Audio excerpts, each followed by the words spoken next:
Baik, Assalamualaikum warahmatullahi wabarakatuh, tuan dan puan. Berjumpa lagi kita dalam siri video kali ini yang dimuat naik yang disiarkan di channel YouTube Ramina Omar. Jadi untuk kali ini tuan dan puan, saya akan membincangkan satu lagi topik, iaitu tentang apakah sebenarnya bisnes yang menjadikan bisnes itu untung. Apakah yang perlu dilihat ataupun kita mahu tahu apa yang kita katakan sebagai sebuah perniagaan ataupun satu perniagaan yang menjana keuntungan. Baik, tuan dan puan, pertama sekali apabila kita kata tentang satu jenis perniagaan, kita akan melihat antaranya adalah tentang model pengurusan bisnes itu. Jadi salah satu elemen dalam model pengurusan bisnes itu adalah tentang penyusunan konteks financial modelnya. Bagaimanakah cara ataupun apakah proses-proses yang terlibat untuk memastikan adanya pendapatan ataupun sales ataupun revenue ke dalam perniagaan itu. Dan ini melibatkan juga dengan nilai-nilai yang kita rancangkan bersamaan dengan bisnes model tersebut. Baik tuan dan puan, mari kita lihat satu contoh. Katakanlah satu perniagaan itu tuan dan puan buka di sebuah tempat yang berbentuk urban. Katakannya ia berada di Mount Kiara, Kuala Lumpur. Satu lagi bisnes yang sama juga, bisnes yang sama dalam industri yang sama, dibuka dalam satu lagi lokaliti Lembah Kelang, iaitu di Kajang, Selangor. Baik, tuan dan puan, dalam konteks ini cara bagaimana revenue itu dijana akan berbeza berdasarkan kepada lokaliti segmen yang kita tawarkan perkhidmatan itu. Ini sekiranya perkhidmatan itu yang berbentuk menawarkan perkhidmatan di kawasan setempat.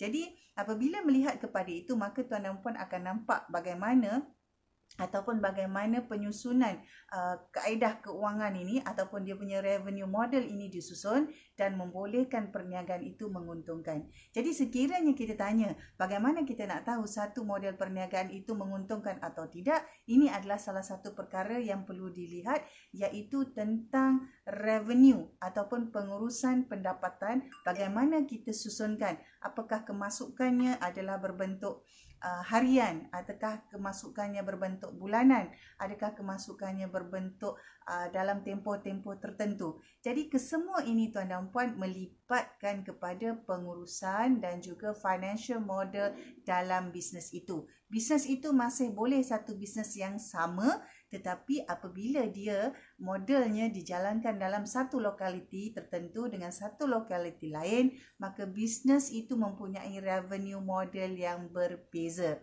Itu yang pertama. Yang kedua tuan dan puan, apakah tujuan bisnes itu dijalankan? Yang kedua ialah apakah tujuan bisnes itu dijalankan. Saya ingin mengambil satu contoh tuan dan puan. Ada seorang pengusaha, beliau ingin membuka sebuah pusat jagaan kanak-kanak sebuah pusat jagaan kanak-kanak di satu premis, di satu tempat yang sudah beliau tetapkan. Jadi apabila kita berbincang dengan beliau, kita bertanya apakah yang menyebabkan beliau memilih lokaliti itu dan juga premis yang sebegitu. Maka beliau menjawab bahawa bisnes yang beliau mahu jalankan sebagai pusat jagaan kanak-kanak ini merupakan satu jenis bisnes untuk memenuhi keperluan penduduk setempat. Maksudnya bisnes yang beliau akan jalankan ini tadi, modelnya berbentuk filling in the gap for existing supply chain.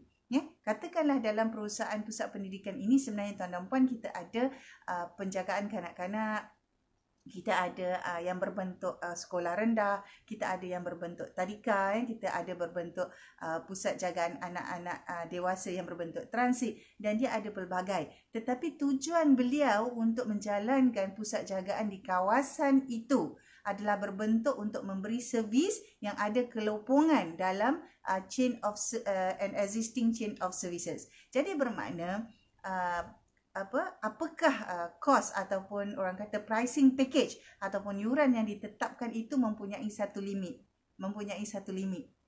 Jadi apabila ada limitation itu, maka kita perlu faham akan ada kesannya kepada profitability of the business.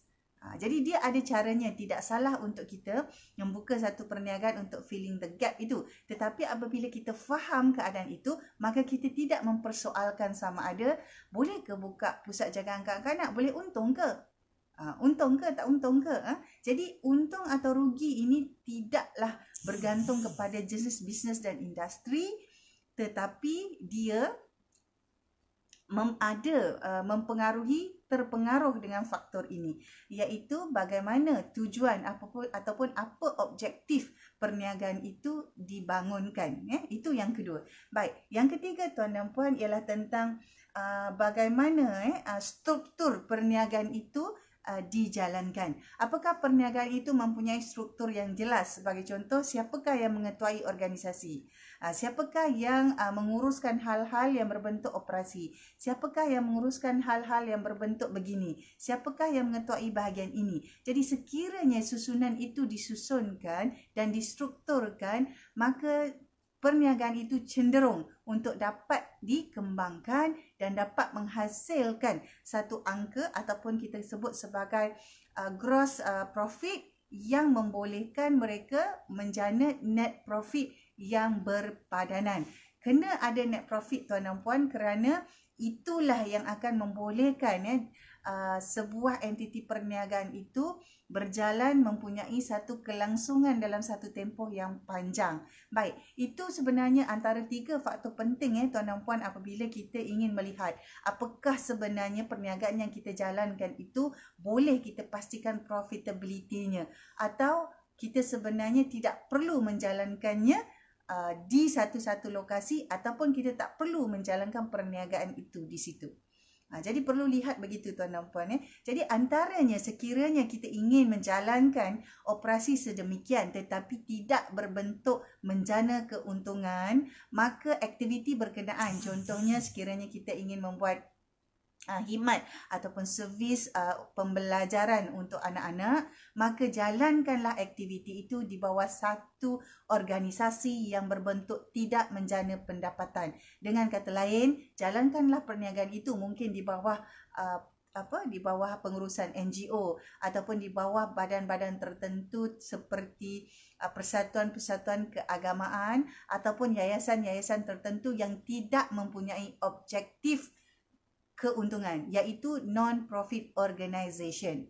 Tetapi sekiranya tuan dan puan menjalankan jenis-jenis perniagaan ini secara persendirian dan perlu mematuhi semua peraturan-peraturan dalam menjalankan perniagaan seperti pendaftaran perniagaan di SSM, pendaftaran rekod-rekod cukai, pendaftaran rekod-rekod akaun bank yang perlu diisytihar, maka tuan dan puan perlu melihat model pengurusannya sebagai satu model pengurusan perniagaan.